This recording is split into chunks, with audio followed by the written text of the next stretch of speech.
তো ঠিক মহারাজ স্টেজে উঠলেন।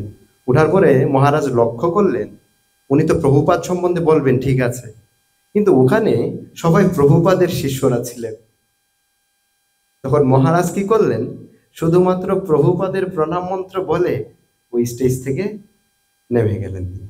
তো মহারাজের এই পরবর্তীতে তিনি বলছিলেন যদিও বা, যে প্রভুপাদ সম্বন্ধে আমি বলবো, আমি তো প্রভুপাদের সঙ্গই পাইনি, আর এখানে প্রভুপাদের নিত্য সংস্পর্শে যারা ছিলেন তারা উপস্থিত এখানে, তা আমার উচিত তাদের কাছ থেকে শ্রবণ করা। তদ্রূপ ভাবে আমাদের উচিত বরিষ্ঠ ভক্তদের কাছ থেকে শ্রবণ করা। আর স্বেচ্ছায় যদি কেউ গুরু মহারাজ সম্বন্ধে কিছু বলতে চান অবশ্যই জানাবেন। হরে কৃষ্ণ। শিল প্রভুপাদ কি। এমন অবস্থায় আমি অনুরোধ জানাচ্ছি হিজ গ্রেস অপরিমেয় গৌরাঙ্গ প্রভুকে, হিজ গ্রেস অপরিমেয় গৌরাঙ্গ প্রভু কি। সময়ের বিষয়টা যেন আমরা মাথায় রাখি।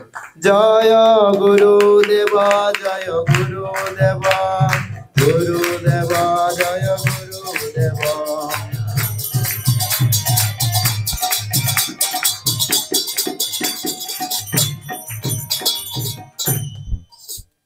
नमो विष्णुपादाय कृष्णपृष्ठाय भूतले श्रीमते भक्तिचारु स्वामिनिति नामे स्निग्ध चेतो सुप्रणेता वाग्दिनांश्चर शापकम प्रभुपाद कर्तुपाद আমি ভক্তিচার। হরে কৃষ্ণ। তো অ্যাকচুয়ালি ওই যে কিছুক্ষণ আগে ওই যে বললো না না না না আর ওর নাম মনে থাকে না আমার, কমলাশ্বর, যে গুরু মহারাজের বর্ণনা, গুরু মহারাজের যারা পার্শ্ববৃন্দ আছে তারা সরাসরি গুরু মহারাজের সাথে যুক্ত ছিলেন, তাদের কাছ থেকে শোনা উচিত। তো তাদের কাছ থেকে শুনলে আমরা আসলে, কারণ গুরু মহারাজের যে আমাদের যে লীলা, এটা গভীরভাবে তার পার্শ্ববৃন্দরাই বর্ণনা।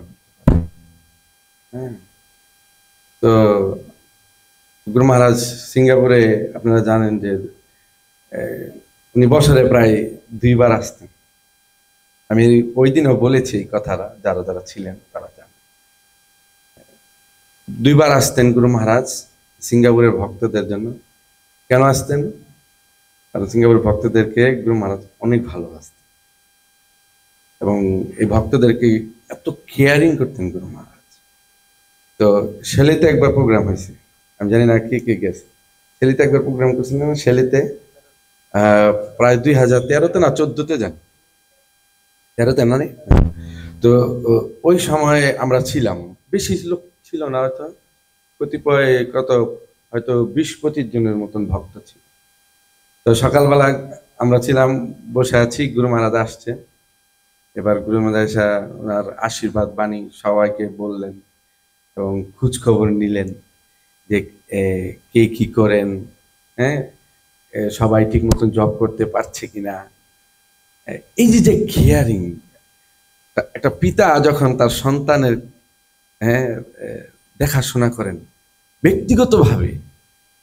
ব্যক্তিগতভাবে যখন দেখাশোনা করেন, তখন স্বাভাবিকভাবে সেই সন্তানের পিতা এবং সন্তানের যে প্রেম, সেটা সুফল, সেই সুফলটা সন্তান লাভ করে।